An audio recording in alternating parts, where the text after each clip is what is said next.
Mateus capítulo 11, do verso 2 ao verso 5, está escrito: João, ao ouvir na prisão o que Cristo estava fazendo, enviou seus discípulos para lhe perguntarem: És tu aquele que haveria de vir?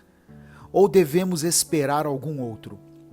Jesus respondeu: Voltem e anunciem a João o que vocês estão ouvindo e vendo. Os cegos veem, os mancos andam, os leprosos são purificados, os surdos ouvem, os mortos são ressuscitados e as boas novas são pregadas aos pobres. Esse texto do Evangelho nos mostra que os momentos de grande pressão que enfrentamos durante a vida muitas vezes podem abalar a nossa convicção e a nossa fé em Deus. João Batista estava preso e em breve deveria encarar a sua morte. Por isso, as dúvidas começaram a surgir na sua mente. O mesmo homem que havia declarado que Jesus era o Cordeiro de Deus que tirava os pecados do mundo, agora já não tinha tanta certeza de que Jesus era o Messias. Eu quero refletir nesse texto com você e quero pedir ao Espírito Santo que abra a sua mente e abra o seu coração para receber tudo aquilo que Deus tem a ministrar sobre a sua vida. Eu te convido a ouvir até o final essa mensagem e eu peço que você escreva aqui nos comentários a seguinte expressão: Senhor, a minha fé está firmada em Ti. E depois você pode colocar o seu pedido de oração. Quando os discípulos de João Batista relatam a Jesus a respeito da dúvida que ele tinha, Jesus responde sem grosseria, sem desprezo ou sem julgamento. Ele reforça a convicção que João Batista havia recebido anteriormente, dizendo: Voltem e anunciem a João aquilo que vocês estão ouvindo e vendo. A tarefa dos discípulos de João Batista, portanto, era relatar ao seu mestre tudo aquilo que Jesus estava operando.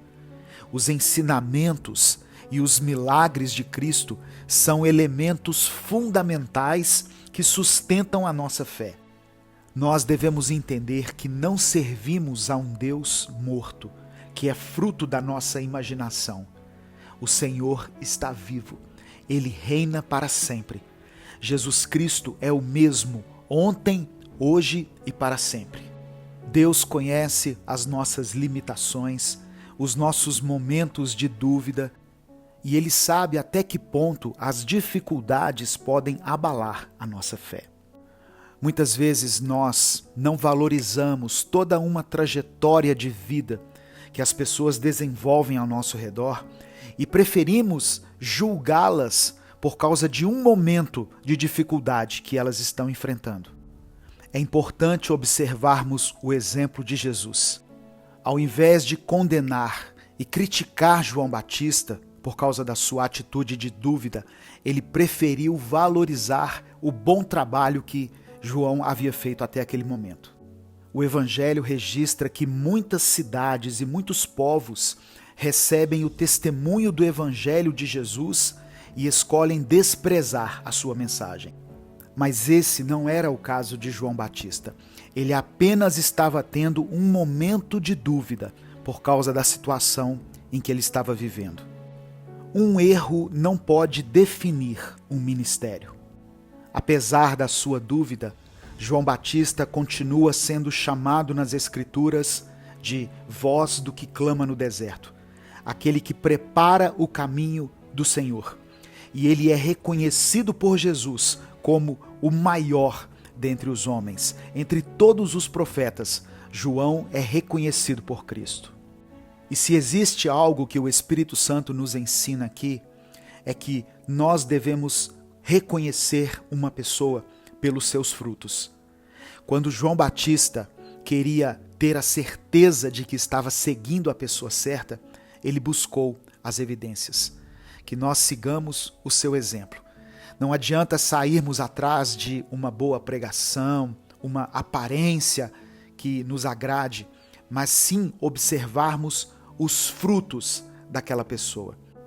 Existem pessoas cujo discurso não está alinhado com as suas atitudes, mas, em compensação, existem pessoas que são um verdadeiro divisor de águas. As suas vidas impactam diretamente a sua geração, a sua família, a sua cidade, a sua igreja. João Batista foi uma dessas pessoas. O ministério e a revelação de Deus por meio dos profetas se encerrou nele. Que nos nossos momentos de dúvida, que todas as vezes em que os nossos pés estiverem prestes a vacilar, que nós possamos olhar para trás e considerar a grande obra que o Senhor tem feito na nossa vida.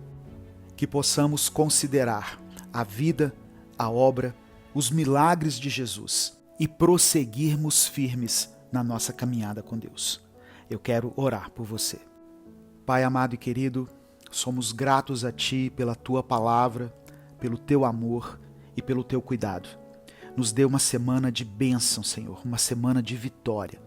Que tudo o que fizermos possa glorificar o Teu nome. Senhor, muitas vezes quando passamos por um tempo de adversidades, de dificuldades, quando temos que enfrentar as tempestades e os desertos da vida, os nossos pés vacilam e por um instante deixamos de crer nas Tuas promessas. Mas que hoje a nossa fé possa se fortalecer, o nosso espírito possa se renovar em Ti, pois olhamos para trás e nos lembramos de todos os feitos que o Senhor já realizou em nossa vida e tudo aquilo que o Senhor ainda vai fazer. Eu quero colocar diante de Ti a vida desse irmão e dessa irmã que pela Tua graça e misericórdia foram alcançados por essa mensagem. Que eles possam renovar a sua esperança, que eles possam ter confiança no Senhor e vencer mais essa semana, firmados na rocha que é Cristo. Eu oro e te agradeço em nome de Jesus. Amém. Se inscreva no nosso canal, se torne membro, conheça a nossa loja online, minutocondeus.net, e baixe o nosso aplicativo no seu celular. Deus te abençoe. Eu sou o pastor Edivaldo Oliveira. Esse foi mais um Minuto com Deus.